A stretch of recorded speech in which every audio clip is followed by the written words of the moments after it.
Halo semuanya, selamat datang di podcast kita. Bersama saya Kayla Andriani. Saya Masyita Fitri. Kali ini kita bakal ngobrolin tentang sesuatu yang sering banget kita jumpai di kehidupan sehari-hari, tapi jarang banget kita pikirin, yaitu tentang ras dan etnis. Iya, benar banget. Karena jujur aja banyak dari kita yang pengetahuannya tuh di permukaan doang tentang ras dan etnis. Padahal hal ini ngaruh banget di cara kita bersosialisasi dan cara kita ngelihat orang lain. Dan biar nggak cuman penjelasan dan teorinya aja, kita bakal langsung sambungin ke kasus nyata, yaitu tentang insiden rasisme terhadap mahasiswa Papua yang berada di Surabaya pada tahun 2019. Oke, jadi santai aja, kita akan bahas ini pelan-pelan. Let's go. Oke, kita mulai dari yang paling basic dulu nih. Sebenarnya ras itu apa sih? Biasanya kan orang mikir kayak ras itu dilihat dari warna rambutnya, bentuk rambut, bentuk wajah, warna kulit. Ya pokoknya yang paling kelihatan di fisik lah. Tapi sebenarnya ras itu tuh cuma label sosial aja, bukan yang kayak kategori biologis yang ada batasannya gitu, bukan. Nah, ras itu tuh cuma bikinan manusia aja. Nah, kalau etnis beda lagi. Etnis itu merupakan budaya yang lebih fleksibel baik dari segi bahasa, makanan, adat istiadat, dan tradisi. Dua orang bisa terlihat mirip secara fisik, tetapi dari segi budayanya itu sudah beda banget. Dan orang bisa memiliki lebih dari satu identitas etnis. Kayak misalnya nih, dia etnis Sunda dan dia besar di Jakarta, dan lama-lama tuh dia jadi mengadopsi budaya Betawi. Terus ada kelompok minoritas. Nah, ini bukan soal jumlahnya yang sedikit, tapi soal posisi sosialnya di dalam masyarakat. Bisa jadi jumlahnya banyak, tapi status sosialnya di dalam masyarakat itu lemah. Dan kalau kita ngomong di Indonesia nih ya, teman-teman Papua kita itu termasuk ke dalam kelompok minoritas dari sisi perlakuan sosialnya. Padahal mereka kan juga merupakan bagian dari bangsa Indonesia. Nah iya, benar banget. Di sini kita udah mulai pelan-pelan tahu ternyata isu rasisme itu berat banget. Gimana nih ya kalau kita ngomongin perspektif hubungan antar kelompok? Gak yang susah-susah banget sih. Nah, intinya ada kelompok yang dominan dan ada kelompok yang gak dominan. Yang kelompok dominan ini selalunya mereka yang nentuin aturan sosial.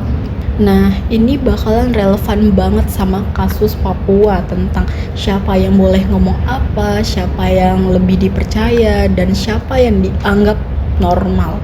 Kasus ini juga menunjukkan bagaimana persepsi kelompok dominan bisa mempengaruhi cara aparat, media, dan masyarakat dalam merespon suatu peristiwa. Dan kita sebagai manusia sering kali memberikan makna ke hal-hal fisik seperti kayak ih rambutnya keribo, ih kok kulitnya gelap. Padahal ya cuma stereotip, tapi ketika stereotip itu diulang secara terus-menerus, lama-kelamaan jadi dianggap kayak begitulah faktanya. Dan hubungan antar kelompok ini bisa aja damai, bisa aja tegang, tergantung situasinya lagi. Kalau di dua kelompok ini ada sesuatu yang harus direbutkan, ya tentu konflik bisa aja dan gampang aja terjadi. Semua perspektif ini ternyata cocok banget kalau kita lihat kasus Papua 2019. Banyak orang Indonesia yang di luar Papua itu nggak bisa berinteraksi langsung sama orang Papuanya. Jadi opini mereka itu dibangun dari media atau cerita orang lain, bukan dari pengalaman nyata. Oke, kita langsung masuk aja ke bagian yang mungkin paling bikin emosional ya, yaitu kasus Papua pada tahun 2019.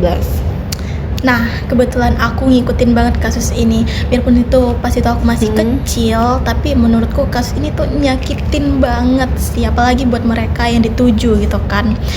Nah, yang awal-awalnya rame-rame soal bendera merah putih, tiba-tiba masa datang, teriak-teriak, dan keluarlah kata-kata bernada rasis. Dan yang bikin paling nyakitin itu tuh bukan cuman kata-katanya aja, tetapi kayak ternyata orang Papua tuh udah lama ngerasain kayak gitu. Terus kayak mikir, hah ternyata masih gitu. Kasiannya dan prasangka itu sederhana dengan menilai orang dari stereotip kelompoknya. Seperti orang menilai kalau orang Papua itu galak semua, padahal kan tiap individu beda-beda. Kalau prasangka itu berubah menjadi tindakan menghina, memojokkan, menuduh tanpa bukti, itu sudah termasuk ke dalam diskriminasi. Iya benar. Dan kalau perlakuan tidak adil ini sampai masuk ke lembaga formal seperti pendidikan, keamanan, dan pelayanan publik, itu udah termasuk ke rasisme struktural.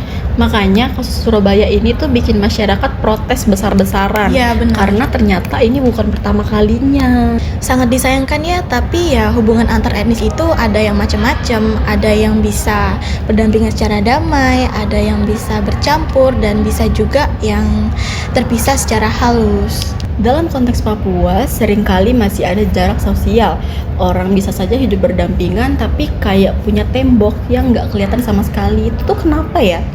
Karena sederhana aja sih, seperti kurang interaksi langsung. Orang yang nggak pernah ketemu orang Papua beneran, mereka tuh gampang banget percaya sama stereotip. Nah itu gimana sih solusinya? Pertama, bikin ruang interaksi yang aman dan nyaman. Yang kedua, stop bercanda yang mengundang rasis. Yang ketiga, kebijakan yang adil. Dan yang terakhir, bukan cuma toleransi tetapi penghargaan. Jadi itu dia obrolan kita pada hari ini. Ternyata konsep ras dan etnis tidak hanya berdasarkan teori dari buku saja, tetapi kita juga merasakan nyata banget di kehidupan kita sehari-hari. Nah, kasus Papua ini menjadi pengingat bahwa rasisme itu nyata dan dampaknya besar banget. Semoga dari obrolan ini kita bisa lebih sadar dan lebih peka terhadap hubungan antar kelompok. Terima kasih udah dengerin. Sampai jumpa di episode berikutnya. Saya Masyita Fitri. Saya Kayla Andriani, pamit undur diri. Bye-bye.